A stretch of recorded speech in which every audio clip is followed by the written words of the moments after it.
অন্তর্বর্তী সরকারের প্রধান উপদেষ্টার পদ থেকে সরে দাঁড়াতে ডক্টর মোহাম্মদ ইউনূসকে আহ্বান জানিয়েছেন জাতীয় পার্টির চেয়ারম্যান গোলাম মোহাম্মদ কাদের। অন্যথায় দেশের মানুষ আবারও সরকারের বিরুদ্ধে দুর্বার আন্দোলন গড়ে তুলবে বলেও হুঁশিয়ারি দেন তিনি। আগামী নির্বাচন থেকে আওয়ামী লীগ এবং জাতীয় পার্টিকে দূরে রাখার চক্রান্ত বাস্তবায়ন হতে দেবে না বলেও হুঁশিয়ার করেন জিএম কাদের। জাতীয় পার্টির কাকরাইল কার্যালয়ে মে দিবস উপলক্ষে আয়োজিত কর্মসূচিতে প্রধান অতিথির বক্তব্যে তিনি এসব কথা বলেন।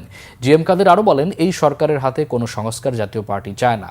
জাতীয় পার্টি অথবা আওয়ামী লীগ কোনো অপরাধ করে থাকলেও তার বিচার করার এখতিয়ার অন্তর্বর্তী সরকারের নয়, বরং সেই বিচার এদেশের মানুষ করবে বলেও মনে করেন তিনি। জাতীয় পার্টির চেয়ারম্যান আরও বলেন, এই সরকারের দায়িত্ব হচ্ছে সকল দলের অংশগ্রহণে একটি অবাধ, সুষ্ঠু ও নিরপেক্ষ নির্বাচনের আয়োজন করা। কোনো সংস্কারের দায়িত্ব এই সরকারকে জনগণ দেয়নি বলেও মনে করেন তিনি।